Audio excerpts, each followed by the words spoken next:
This problem here is very similar to one that we did on the homework and one of the other videos that I've uploaded as well.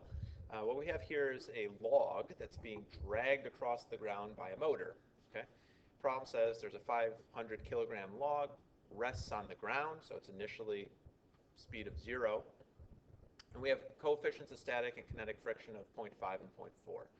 The winch, or the motor itself, delivers a towing force to the cable at A as shown, and that's provided for us in a graph here. So that tension, that towing force, is a function of time. Initially, it obeys this equation. Tension is equal to 400 times t squared, and then after 4 seconds, it levels off to a constant value of 6,400 newtons. So the question is asking us to determine the speed of the log when time is equal to 5 seconds. So as always, let's start by writing down what is provided in this problem. We have the mass of the log, 500 kilograms. We have the coefficient of static friction is equal to 0.5. Coefficient of kinetic friction is equal to 0.4. We have information about the towing force with respect to time. I'm going to leave that in the graph as shown. But what we're looking to find ultimately is what's the speed of the log at a time that is equal to 5 seconds. So we look at this problem and we recognize that the log feels a variety of forces that we can draw in our free body diagram. So a free body diagram of the log would look something like this. It's resting on the ground.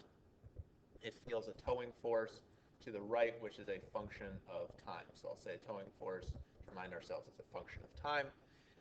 In the opposite direction, resisting that, is a friction force, which initially is mu s times n. Okay, the friction force, to be more specific, is always going to be less than or equal to mu s times n. Once the object starts moving, then that friction force kicks over to a kinetic friction force, which is a constant value of mu k times n. So before moving, we have static friction. After the object starts moving, this would kick over to kinetic friction, like so. But regardless, we have the weight of the log that's pointing downwards. That's equal to the mass of the log times the acceleration due to gravity on the surface of Earth. And upwards, we have a normal force, which is preventing the log from accelerating downwards. Okay, so we've solved problems like this in the past. We look at this problem and we say, well, based off of this graph that's provided for us, that towing force is initially 0 newtons. Okay, it's initially 0 newtons. At a time of equal to 0, the tension force is equal to 0, and it slowly ramps up. So we recognize that in order for this log to start moving, this tension force that we've drawn on the free body diagram needs to surpass the maximum value possible for the static friction. And we said that the static friction is always going to be less than or equal to mu s times n. The extreme for the static friction force occurs when it's exactly equal to mu s times n. So the maximum static friction force possible is going to be equal to mu s times n. Mu s is given to us at 0.5, and the normal force, how do we determine that? Well, we solve our sum of forces in the y direction, positive upwards, is equal to 0. The log is not accelerating upwards, it's not accelerating downwards. It doesn't matter if it starts moving side to side, it will maintain this 0 acceleration upwards or downwards regardless of what's going on in this problem. So we find that the normal force minus the weight force is equal to 0, meaning the normal force and the weight force are equal to one another. Mass times the acceleration due to gravity is our normal force. So plugging this in down here, our maximum static friction force is equal to 0.5 times the mass times the acceleration due to gravity. So if I punch that in, 0.5 times 150 times 9.8, I find that this is equal to, oh, it's 500 kilograms. 500 times 0.5 times 9.8. This value turns out to be 2450.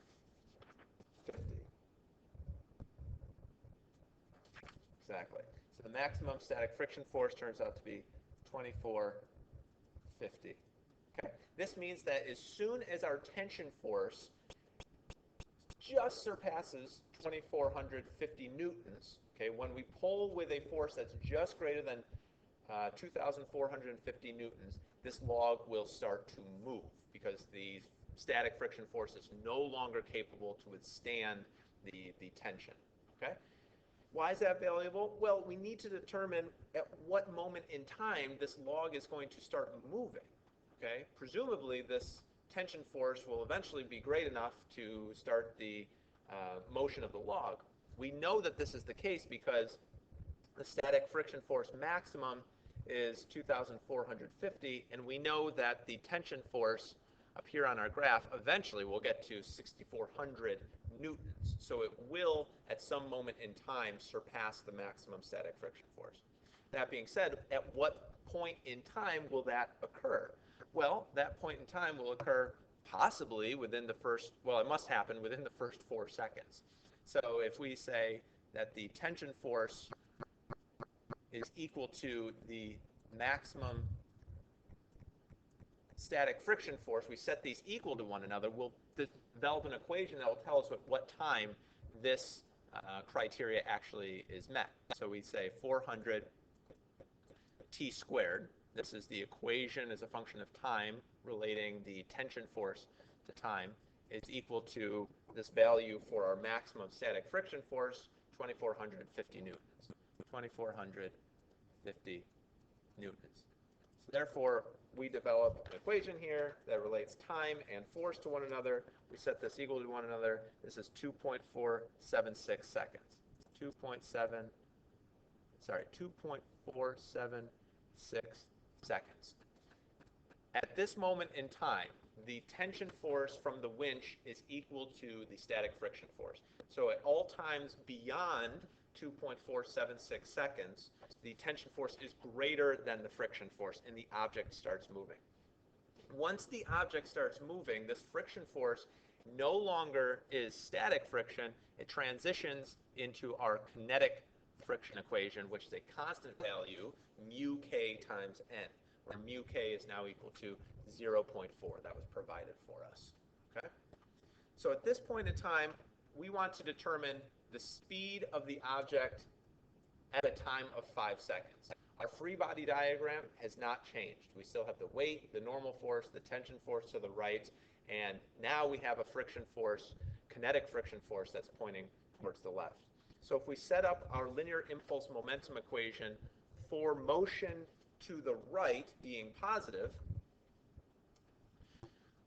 we say that mass times the velocity of our object initially, that's the initial momentum, plus the sum total of all impulses that occur from some initial period in time to a final period in time.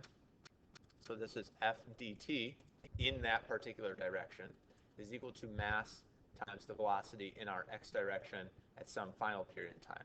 And we could put a little subscript x in that force as well, because we're only talking about impulses that occur in the positive and negative x direction. And to remind ourselves, because fundamentally the impulse momentum equation is a vector equation, we need to specify a positive direction. In this case, I recognize that the log is going to be moving to the right, so why not choose to the right as my positive direction? So T1 is going to correspond to that initial time that we solved for here at 2.476 seconds. At this moment in time, the log is just about to move because that winch force is increasing in time, so all times beyond 2.476 seconds, the winch force, the towing force is going to be greater than the friction force, and so the object will start moving. Our final moment in time is the moment in time the question asks for, 5 seconds. They want us to know this, to determine the speed of the log at a moment in time, 5 seconds from the start of this problem. Well, we recognize that at T1, 2.476 seconds, the object has yet to start moving. It's about to start moving, but it has yet to start moving, meaning the initial speed of the object is 0, meaning the initial momentum of the object is 0. So then we focus our attention on the second term here, which is the sum of impulses, really. It's the sum of impulses in the x direction. we look at our free body diagram to determine the impulses that exist in the x direction.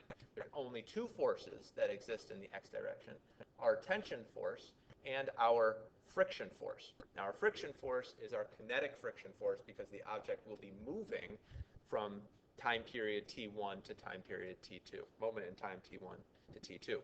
So in the positive direction, we have, we'll say from time 1 to time 2, we have our tension force as a function of time minus mu k n. This is our friction force pointing towards the left, so we have a minus sign in front of it. dt is equal to the mass times the velocity in the x direction at a later time, time 2. Well, here's the tricky part. We recognize that the tension force, or this towing force, is a function of time, and it's actually a piecewise function. Recognize that t as a function of t is equal to, well, at some times, it's equal to 400 t squared. This is from time is equal to 0 to 4 seconds. But as soon as 4 seconds click off the clock, this becomes a constant value of 6,400. And this is from 4 on to infinity, presumably. Okay? So to solve this equation here that we've developed, our linear impulse momentum equation, we need to be careful with our limits of integration as they relate to this towing force. Time is a function of t. So that equation there, we start at our initial time. We said time 1 is equal to 2.476 seconds.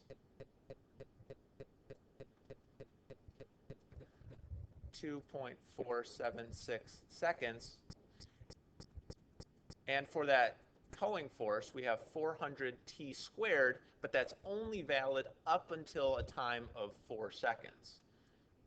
So to complete the idea, we need to create a new integral from 4 to 5 seconds of 6,400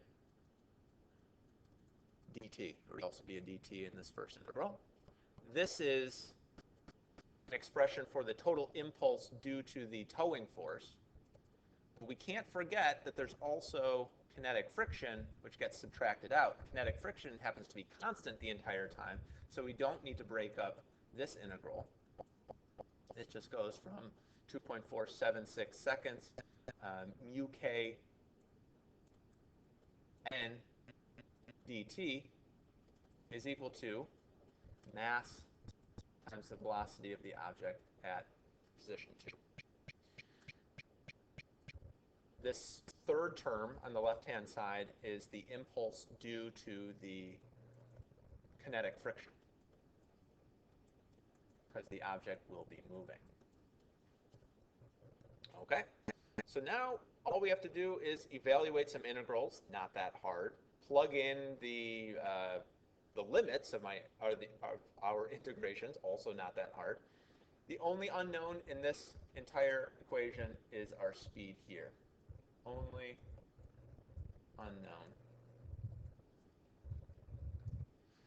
So if we perform the integral on the first, we'll have, oops, that's not correct. Performing an integral on that first integral, we have 400 divided by 3 t cubed. We evaluate this at 4 and at 2.476. We add to that 6,400 t. We evaluate that at 5 and at 4. Subtract from that mu k times n. These are values that are known. I'm just going to leave them in the most general way possible. 2.476 all the way up to 5 seconds, because that remains constant throughout the entire period of time. It's equal to the mass, which is a known value, Vx2. I'll allow you to plug this into your calculators. But what you ought to find is that the speed turns out to be 15.9 meters per second.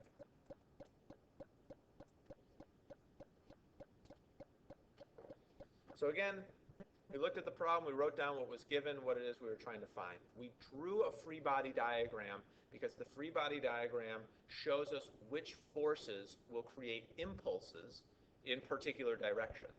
Because we're only considering motion towards the right in this case, we only needed to worry about impulses from forces that were pointing along the x direction, whether it was in the positive x direction or in the negative x direction. We defined our positive x direction here with our momentum and impulse equation, and then obeying those signs, we were able to determine the speed, 15.9 meters per second.